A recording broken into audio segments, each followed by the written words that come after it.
Seja bem-vinda, seja bem-vindo ao canal Ratatá, seu canal de história da filosofia no Oriente, no Ocidente e na África.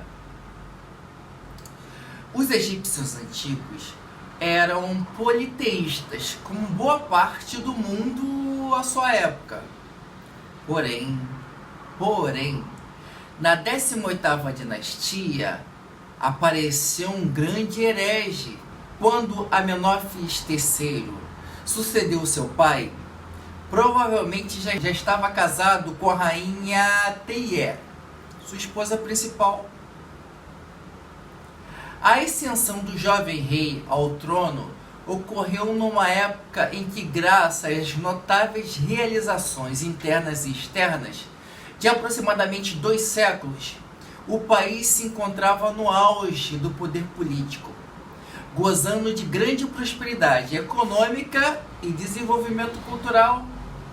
Além disso, o mundo passava por um período de paz e o faraó e seu povo podiam desfrutar os vários prazeres e luxos que a vida lhes oferecia. Ao que parece, Amenófis III estava pouco interessado em manter seu poder no exterior. Embora se esforçasse por conservar os estados vassalos setentrionais e seus aliados através de generosas doações em ouro núbio.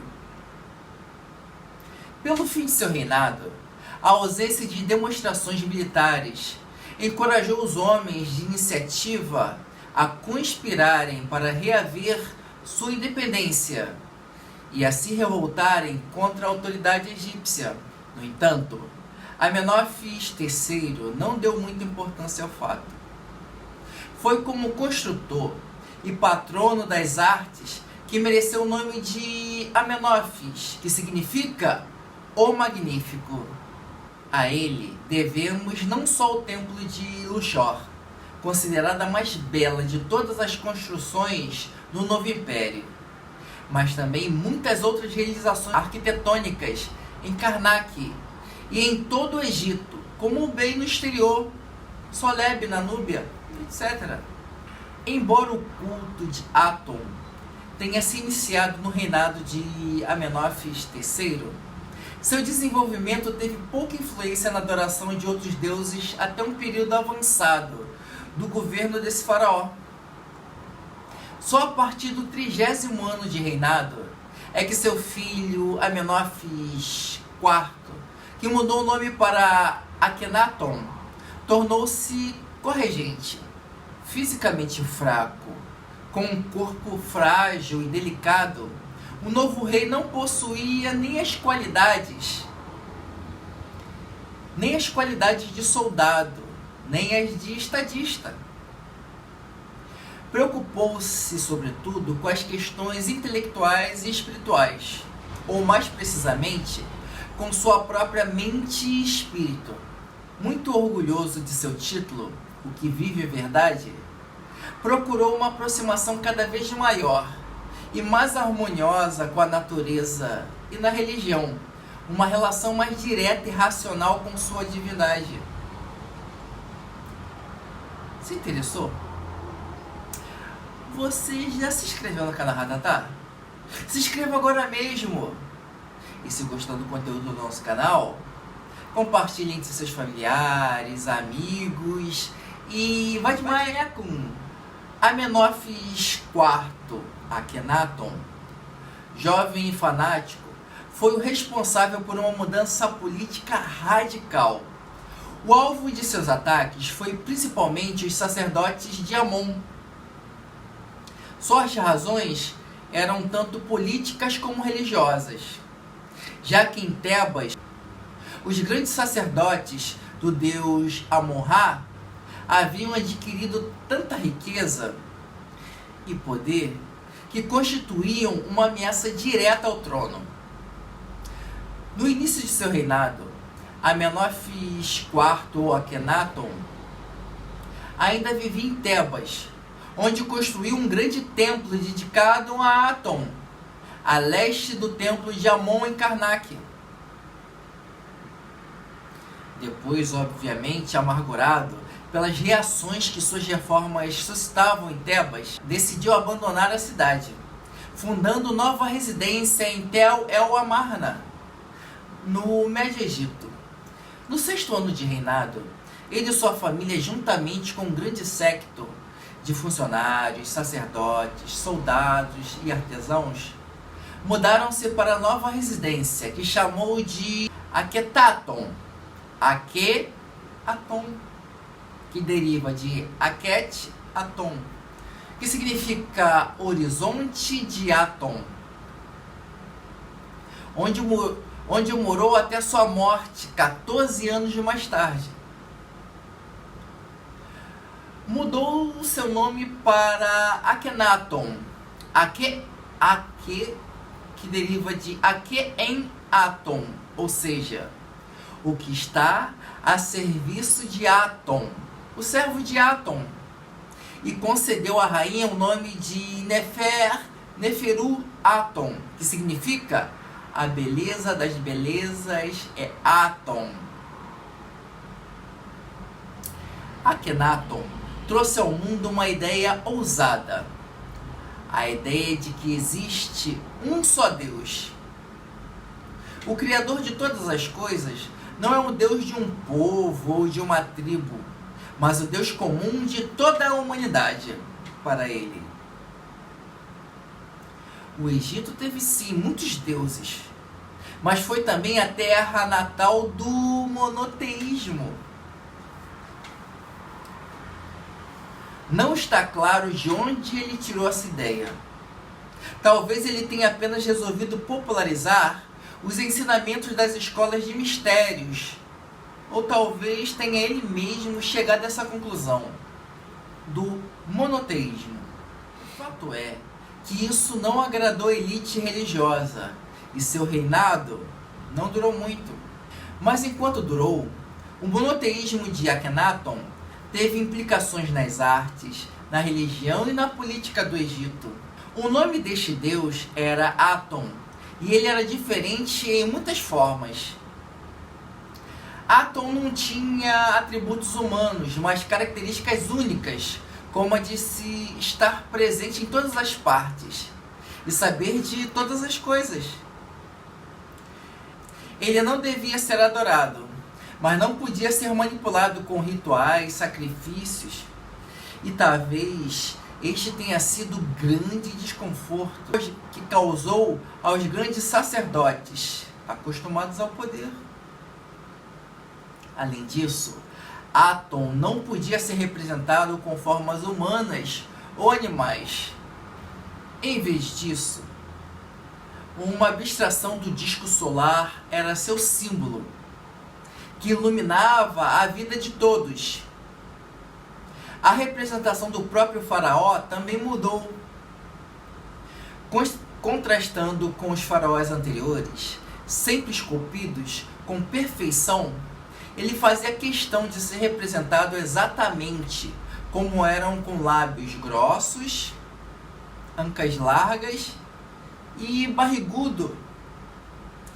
E em vez de cenas de guerra e conquista, preferiu ser representado no convívio familiar, brincando com as filhas ou jantando com a esposa. A ideia de um único Deus também teve consequências políticas. Akhenaton mudou a capital de Tebas para Amarna, e lá favoreceu a ascensão social de estrangeiros e abriu o Egito para a influência de outras culturas. Tribos da Síria, Palestina, Núbia e das ilhas do Mediterrâneo vinham pedir ajuda em momentos de dificuldades e prestar homenagens. A ideia de um Deus universal fez de Amarna a primeira cidade que pode ser chamada de cosmopolita na história da humanidade. É muito provável que nesta época costumes e hábitos egípcios tenham sido assimilados por vários povos da região. Mais ou menos na mesma época, um notável agrupamento humano deixou o Egito, levantando a bandeira do monoteísmo para além do Mar Vermelho. Essa influência egípcia no judaísmo pode ser vista em muitos lugares, como nas similaridades entre o Salmo 104 e o hino a Atom, ou entre o livro de Provérbios e as máximas de Amenhotep. Além de proclamar Atom o único Deus verdadeiro, Akhenaton injuriou, profanou as divindades mais antigas. Ordenou que o nome de Amon, em particular, fosse suprimido de todas as inscrições, até mesmo dos nomes próprios, como o de seu pai. Além disso, decretou a dissolução do clero e a dispersão dos bens dos templos. Foi com essa medida que Akhenaton provocou a mais violenta oposição, pois os templos eram sustentados por subvenções concedidas pelo governo em troca de bênçãos solenes aos empreendimentos estatais. Enquanto os tumultos se alastravam à sua volta, Akhenaton vivia na capital adorando um só Deus, um Deus único. Era a veneração do poder criador do Sol, sob o nome de Atom. O culto, que dispersava totalmente as imagens do Deus, era praticado ao ar livre, no pátio do templo, consistindo principalmente em depositar flores e frutas no altar. A religião de Atom era bem mais simples que a tradicional, visto apoiar-se na verdade e na liberdade individual. Também cultivava o amor à natureza, uma vez que os poderes criadores da vida do Sol se expressavam universalmente em todas as coisas vivas. O hino composto pelo rei exprime antes de tudo uma alegria de viver espontaneamente e o amor a todas as coisas criadas, nas quais o espírito de Atom se encarnava. Akhenaton, como esteta que era, desaprovava as formas estilizadas na arte do retrato tradicional e insistia na adoração de um naturalismo livre, em que o artista procurasse representar o espaço e o tempo imediatamente perceptíveis e não fixados na eternidade. Por isso, permitiu que ele e sua família fossem representados em atitudes informais, comendo, brincando com as crianças ou as abraçando. Não procurou esconder sua vida privada do conhecimento público. Assim agindo, escandalizou seus contemporâneos, para quem essa informalidade depreciava sua condição de rei Deus. A revolução de Atom não sobreviveu à morte de Akhenaton.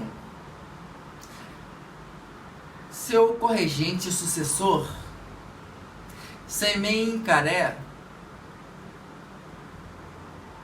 tratou imediatamente de reconciliar-se com o clero de Amon. Estabeleceu-se um compromisso pelo qual Amon seria novamente reconhecido. Semenkaré reinou apenas 3 anos e foi sucedido Tutankhaton, que mudou seu nome para Tutankhamon, o famoso dos filmes. Sabemos que esse jovem faraó morreu com a idade aproximada de 18 anos e que reinou pelo menos 9. Devia contar, portanto, 8 anos quando subiu ao trono. A origem desses 2 reis é controversa. Contudo, ambos basearam suas pretensões ao trono no fato de terem desposado as filhas de Akhenaton. Durante o reinado de Tutankhamon, e mesmo após sua morte, não foi unânime o repúdio a Atom, que apesar da restauração de Amon, guardava seu lugar entre os deuses. Tal situação perdurou durante o curto reinado do rei Ai, que sucedeu a Tutankhamon. Foi só com Horemheb que teve início a perseguição obstinada a Aton, como ocorrera anteriormente com Amon. Gostou? Então se inscreva em nosso canal, curta esse vídeo, compartilhe entre seus familiares, amigos, deixe aqui seus comentários e até o próximo vídeo.